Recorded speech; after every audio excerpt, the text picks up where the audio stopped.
The palace was cold, polished, and perfect, just as the Zaltari overlords preferred. The ceiling shimmered with starlight stolen from 1,000 dead suns, a vanity project etched into the marble-like stone of Veltaker's high hall. But beneath all that beauty slithered boredom, the kind that made gods careless. High Executive Rex, scaled in gold-plated ceremonial armor, sat coiled on his throne with a glass of crushed moon ice wine. "How many refusals has Earth issued now?" he asked, swirling the drink lazily. 14, replied General Krex, his voice a gravel-tuned monotone. "They seem to enjoy denying our sovereignty." Vrax made a lazy gesture with one clawed hand. "Then make them bleed. Nothing grotesque, just symbolic." Krex bowed. "I'll dispatch a remind squad." "They still colonize Mars, yes? Target a fringe outpost. Small one. A family." The words dropped like pebbles into an ocean. Unseen waves began forming immediately. Within 22 minutes, a remind drone swarm entered Mars airspace. The outpost was called Meridian Hollow, nothing fancy, just a dome of reprocessed alloy and solar netting, a home for a small unit of terraformers. Inside, a young couple danced to ancient Earth music, something bouncy and joyful from the 1980s. Their daughter spun in giggling circles. There were no survivors. The feed was captured, cataloged, and dropped into the Empire's archive under routine compliance order number 4317. To the Zaltari, it was no more significant than stepping on a beetle. But humanity noticed. Specifically, two people did. Charlie Winter watched the footage in silence.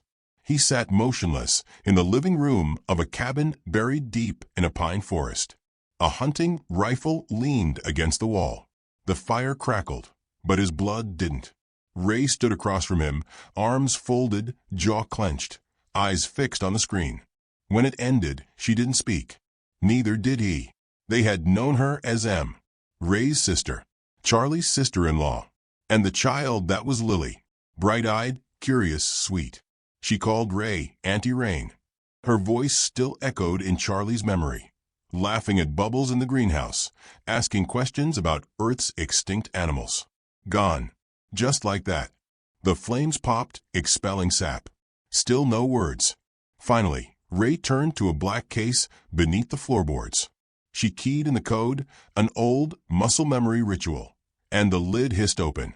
Inside, 2 custom-phase pistols, carbon-forged blades, skin-embedded neural sync chips. Tools of the past. Ghosts of the war they tried to forget. Charlie exhaled slowly. "We always said no more violence." "We did," Ray agreed. She picked up her blade, kissed the hilt. "But they changed the terms." He nodded. Then, almost jokingly, "You think Earth'll send backup?" Ray gave him that dry smile. "I think Earth'll pretend they don't know us. Like usual." It took 12 hours to convert their utility shuttle into the Widowmaker. They disabled the transponder, cloaked the drive signature, and reprogrammed the AI to answer only to them. Ray rerouted the weapons system, grumbling about Zaltari shielding tech with the tone of a mechanic insulted by bad craftsmanship. Charlie modified the fusion core illegally. They didn't just want to get in, they wanted to disappear afterward, too. Before launch, Ray looked at their old wedding photo taped to the dashboard. They'd eloped during a blizzard. No rings, just tattoos and bad coffee. She was family, Ray whispered. And family doesn't get away with murder. They launched. Across the galaxy, inside a holographic war room dripping in excess and hierarchy, the Zaltari Council reviewed the Earth response. "There is none," reported a scout officer, "though we did detect a low-signature vessel leaving the Sol system." "How many life signs?" Krex asked. 2. A wave of laughter passed through the war room. One lord snorted. "They sent a couple?" Vrax didn't even look up from his wine. "Let them come. We could use the entertainment." Behind them, monitors flashed footage from 1,000,000 cameras. Protests on Earth, fury on Mars, vigils on the moons. But the aliens never cared for human emotion. They mistook silence for weakness. They always had. The couple's ship vanished mid-jump. Zaltari sensors pinged briefly, then returned nothing. Techs argued for hours. Must be a malfunction. Wormhole instability. Pilot error. Case closed. Until a security feed on the edge of Veltalker glitched. Then another. And another. The Widowmaker had arrived. But no one saw it. Inside the ship, Ray stood over the weapons table. "We go in quiet," she said. "One room at a time. Fast, surgical, no mess." Charlie nodded. No declarations. No speeches. Just closure. They didn't wear armor. Just sleek exosuits lined with adaptive camo and kinetic dispersal threads. Their weapons shimmered with thermal concealment. They were ready. Ray uploaded the palace schematics into her HUD. Royal families holding a private banquet. Lots of ego, little security. Typical. Charlie smiled. "You ever think we were made for this?" "I think they made us for this," she replied. "We just didn't know it yet." They phased out of the Widowmaker's hull and into the night, silent shadows beneath a glass sky. Meanwhile, Prince Corell of House Talzin twirled a chalice between his claws. He was young by Zaltari standards, only 6 centuries old, but already shaped by their cold doctrine. Mercy was fiction. Fear was strategy. He smirked as the nobles debated new human sanctions. "They still cry when one of them dies," a lady sneered. "Like children." Corell chuckled. "It's almost charming." A serving drone spasmed suddenly, dropping its tray. Odd. Corell frowned, studying the sparks flickering from its chassis. Not a failure, a shutdown. Something manual. He scanned the room. The music played on. Courtiers gossiped. But something itched behind his eyes. A feeling. He hated it. Alien. New. Was this doubt? 200 feet below the banquet hall, Charlie moved through a maintenance shaft. Ray followed, bypassing locks with a neural tap. "Cameras?" he asked. "Loop them all," she said. "Even fake to power dip. They'll think it's a glitch." "I love when you talk dirty." They emerged into a hallway lined with statues. Heroes of the Empire. Stone eyes, hollow hearts. Charlie looked up. All these years, all this blood for what? Ray shrugged. "They wanted us gone. We adapted instead." They reached the core elevator. Ray jacked in. Target suite. Upper crown tier. Sealed from inside. "Let's knock." Back in the hall, Corell stood. "Something's coming." He turned to Krex. "Get me out of here." Krex rolled his eyes. "Why? Your meal undercooked." "I said now." Moments later, the wall exploded inward. But not with fire. With silence. Charlie stepped through smoke like a phantom. Ray behind him. They wore no insignia. No banners. Just human rage wrapped in control. Panic erupted. Krex drew a pulse rifle. Charlie kicked it from his hand, drove a blade through his forearm, and shoved him to the ground. Ray flung a stun bomb. Nobles collapsed mid-scream. Corell ran. But not fast enough. Charlie pinned him to a column. "Your family murdered ours." Corell hissed, eyes wide. "You're just 2 people." Ray stepped beside her husband. "Exactly." Then the feed cut. The palace's comms blacked out. Across the Zaltari network, static buzzed. Systems glitched. A symbol appeared. A broken crown wrapped in earth thorns. Back on Earth, in a dark command bunker buried under Antarctica, General Haynes watched the data stream flood in. He looked at the junior officer beside him. "We didn't authorize this, sir," the officer said, nervous. Haynes sipped his coffee. "No, we didn't." "Should we stop them?" Haynes chuckled. "Stop them? Hell, I'm rooting for them." By morning, the Zaltari throne world would never be the same. Charlie and Ray weren't soldiers anymore. They were something worse. They were grieving. And in space, grief is a weapon. The moons of Veltalker shimmered like broken glass in the void, casting fractured light across the capital's polished domes.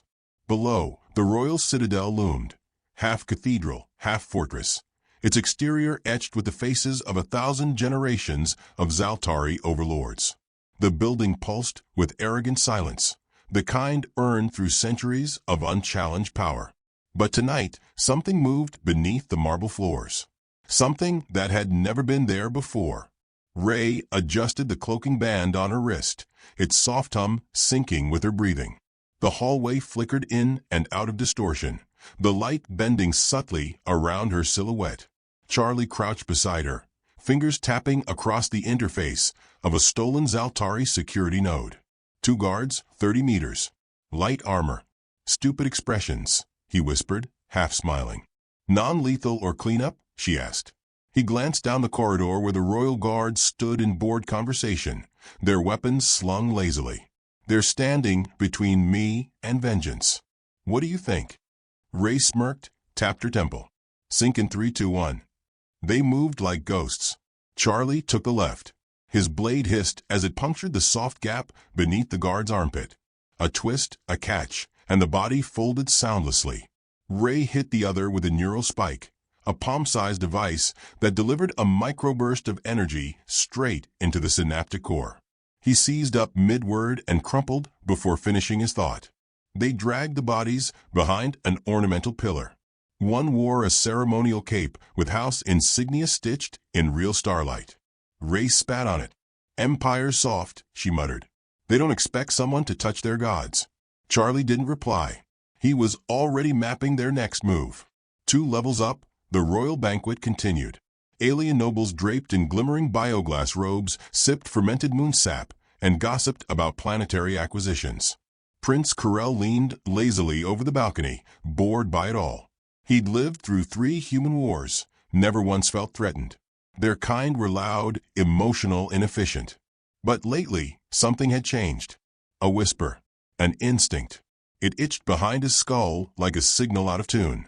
Perhaps it was something in the air, or maybe the subtle way the servants moved. Too stiff, too rehearsed. Corell's fingers tensed on his chalice. He hated feelings. They were untidy. "Relax, High Prince," said Lady Ksha, swirling her drink. "You look like you've seen a ghost." "Just bad wine," he replied, forcing a smile. His eyes lingered on a security drone hovering near the ceiling. It blinked once, then again, then stopped. Ray and Charlie crawled along a maintenance duct just above the banquet hall. The metal walls vibrated with orchestral hums, the alien instruments producing an eerie, almost wail-like resonance. Ray watched the crowd through her optical lens. "They're drunk," she said. "Real sloppy. We could light the place up right now." "We're not here for body counts," Charlie replied. "Just the heads." Ray exhaled slowly. "I'm not going to pretend I don't want to watch them burn." "I know," he said. "But this isn't about fire. It's about precision and legacy." Below them, a servant stumbled and dropped a tray. Several nobles laughed. Prince Corell did not. Ray grinned. They don't even notice the world ending. Charlie pinged the schematics. Target suite is Northeast Tower. Private guard, royal vaults, minimal surveillance. "Vaults?" she asked. He nodded. "Yeah. Thought you might like a souvenir." They dropped from the duct like panthers. The corridor ahead was filled with angular light, crisscrossed by retinal and pressure scanners. Ray pulled a vial from her belt, smashed it on the floor. A faint blue mist spread outward, nanodisruptors that jammed the hallway sensors for exactly 27 seconds. Charlie sprinted through, Ray just behind him. They reached the vault door with 5 seconds to spare. "Ever break into a royal gene-lock door?" Ray asked, pulling out a small red cube. "I married you, didn't I?" Charlie grinned. The cube extended tiny legs and scrambled across the lock. It beeped twice, injected a pulse, and blinked green. The door hissed open. Inside was a museum of arrogance. Relics from conquered worlds, scepters, scrolls, living crystals suspended in stasis. Ray paused before a shattered Terran flag, encased in glass. "This came from the Resistance Museum in Jakarta," she whispered. "I thought it burned. They saved it. As a trophy." She punched the glass and retrieved it, folded it, tucked it into her vest. Charlie tapped her shoulder. "Focus." They exited the vault and moved up the curved stairwell toward the royal suite. Prince Corell excused himself from the banquet, the sensation in his skull now a pressure, like thunder just before it breaks. He moved toward his chambers with 2 guards, silent and alert. His claws clicked against the floor. Behind him, a panel slid open. Ray moved with the fluid precision of a dancer. One guard dropped before he turned, his throat cut cleanly. The second spun and fired. A miss. Charlie slammed him into the wall, drove a pulse blade into his chest. No noise. No hesitation. Carell backed away, snarling. Who are you? Charlie approached slowly. You murdered a child on Mars. I don't even know who you are, Carell said, voice rising. That's the point. Carell drew a dagger, a ceremonial thing, more decoration than weapon. Ray kicked it from his hand. He stumbled back into the throne room, shouting for help. No one came. The palace had gone dark. Charlie leveled his pistol. Ray stepped in front. Not yet. She reached into her pocket and threw something at the prince's feet. A photo. Grainy, faded. A child smiling beside a greenhouse. Carell stared at it, confused. She was 5, Ray said. Her name was Lily. I don't care, he spat. I do. She shot him in the knee. Carell screamed. Charlie leaned in. Pain. That's the first human trait you'll understand. Alarms began to stutter, half-hearted, choked. The backup systems were failing. AI was crashing. Ray looked out the window. Fires were starting. We need to move, Charlie said. Elite units will be coming. Ray looked down at the prince. Let them find him crawling. They vanished into the shadows, leaving a trail of corrupted systems and shattered security. Down below, nobles fled in confusion. Drones sparked. Shields collapsed. No one knew what was happening. But rumors began. Of human ghosts. Of gods bleeding. Of the dynasty unraveling. That night, every royal crest on Veltalker flickered and vanished from the planetary network. In its place, one symbol repeated endlessly. A broken crown. And the words, never again.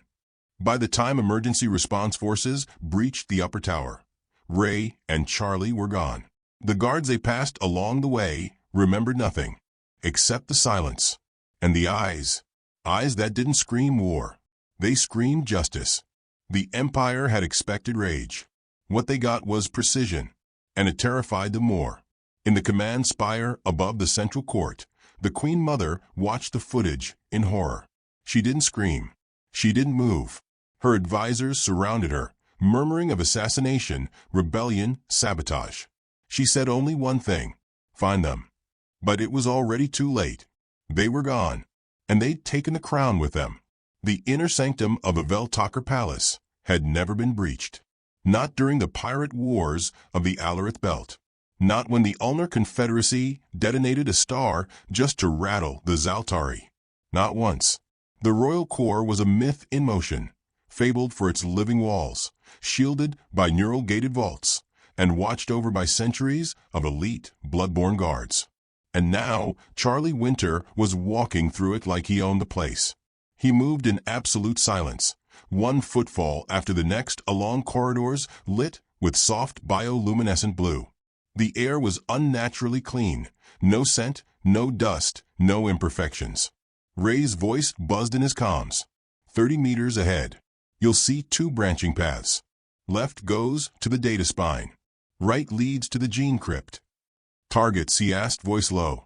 2 High Lords confirmed in the crypt. That's where they'll run. The data spine's been scrubbed. Let it burn. Charlie touched the blade at his hip, more reflex than readiness. I'll handle the crypt. Copy that. I'll take the stairs. They split without fanfare. After decades together, words had become optional. Deep beneath the core, 2 High Lords of the Royal Assembly, Baxon and Relf, panted as they stumbled through a hidden passage lit by emergency red. Their robes were scorched, their arrogance stripped raw. One clutched a relic weapon from their ancient wars, a heavy Gauss staff that hadn't been fired in over a century. Where are the guards? Relf barked. Why haven't they sealed this level? They've either been neutralized or are too scared to act, Baxon muttered, slick with sweat. They're just humans. 2 of them. No, Relf snapped. That's not right. This isn't a revenge op. This is surgical. They rounded a corner and froze. Charlie stood at the center of the crypt's ceremonial platform. Behind him, the gene thrones of 1,000 ancestors loomed in silent judgment. He didn't speak, just tilted his head. You'll be hunted for this, Baxon growled, raising his staff. Charlie fired once. The shot vaporized the staff and most of Baxon's forearm. He dropped with a scream. Ralph turned to run. Bad choice. Charlie threw his blade. It spun with lethal grace, embedding into the back of Ralph's neck. The body twitched, then slumped. Only Baxon remained. Charlie approached slowly. "You executed my niece to send a message," he said, voice calm. "This is mine." He didn't kill Baxon. Not yet. He knelt beside him, placed a micro-drone against his chest. It activated. Began recording. "Crawl," Charlie ordered. "Tell them what happens when you touch our blood." Then he vanished, leaving the High Lord bleeding and sobbing in the most sacred room of their empire. Elsewhere in the palace, chaos reached critical mass. Rey moved like fire. She struck with speed, vanished before the alarms caught up. The Queen's personal vanguard, a group bred from engineered lineage and programmed loyalty, fell in under 30 seconds. Rey used their own weapons against them, cracking skulls with plasma blades and snapping limbs with efficient brutality. She made her way to the royal throne room, cutting through the corridor with purpose. At the massive entryway, 2 6-meter mech suits blocked the path, artificial intelligences glowing in their core reactors. She paused. "You are not authorized," boomed one. "I'm not asking," Rey replied. She dropped 2 electrobursts, rolling between their legs as the blasts cooked their circuitry from the inside out. The suits collapsed into molten piles. The throne doors opened on groaning hinges. The Queen Mother stood at the far end, alone. Her regal attire shimmered with phase weave. Her eyes were reptilian and ancient. And yet, behind the disdain, behind the sharpened teeth, Rey saw something more potent. Fear. The Queen didn't speak first. Rey did. "You ordered it, didn't you?" Meridian Hollow. A long pause. "I did," the Queen said. "Because that's how power works. It must be proven again and again." Rey stepped closer. "And you thought there'd be no answer? I thought your kind understood your place." "We do now," Rey said. "Above you." The Queen narrowed her eyes. "You kill me, and you will become the villain of every story across the stars. A terrorist. A butcher." Rey didn't blink. "We're already called worse." She drew her blade slowly, deliberately. "I'm not here for a headline," she said. "I'm here for Emma." The strike was clean. No theatrics. Just justice. The Queen's crown hit the floor with a metallic clink. Rey left it there. As she stepped over the threshold, the palace trembled.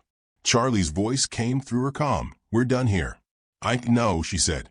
"I felt it." Throughout the Zaltari network, feeds began to light up. But not with propaganda. With chaos. With silence. With dread. And then the footage dropped. Charlie's drone broadcast went viral in seconds. 2 figures. Human. Unarmored. Unafraid. Dead Zaltari strewn behind them. And 1 sentence. "We are not soldiers. We are family." The signal couldn't be stopped. Every node it touched, it duplicated. Every attempt to suppress it failed. On a mining colony orbiting Kidhos Prime, a half-blind Zaltari engineer watched it unfold and whispered, "They did it." In the spires of the diplomatic arm, ambassadorial staff dropped their styluses and stared in horror. In the slums of Outer Rim worlds, where humans were traded like cattle, cheering erupted. The dynasty was cracking. Back in the central war chamber, surviving council members shouted over one another. Accusations flew. Orders collided. Fear calcified. "They must be found." "They've already won," someone muttered. General Krex, one arm bandaged and pride shattered, finally spoke. "They didn't come to start a war," he said. "They came to end a legacy." Then, a low-ranking tactician muttered something that silenced the room.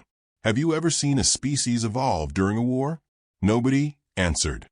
In the orbital docks, escape vessels launched. Royal insignias were stripped clean. Names changed. Alliances redrawn. But it didn't matter. The name Winter was now burned into the galactic psyche. Charlie and Rey returned to their ship under cover of darkness. The Widowmaker accepted them with a purring hum. Inside, Rey leaned against the console, eyes closed. Charlie sat beside her. "Well," he asked. "It's done," she said. A pause. I thought I'd feel more. Charlie nodded. Me too. You think Earth will celebrate? Earth'll pretend it didn't happen. Ray smiled faintly. Classic. He reached over and took her hand. No words passed between them. Then Ray looked out the viewport, toward the infinite stars beyond. They'll rebuild, she said. The Zaltari. Or someone worse. Charlie followed her gaze. Then we'll be ready. She looked at him. No, she said. They'll be warned. The Widowmaker's engines ignited, slipping into phase drift. Behind them, the palace still burned. Ahead, the stars waited in silence. The fires on Veltakar didn't smolder quietly. They screamed. Towers that once pierced clouds sagged into molten ruin.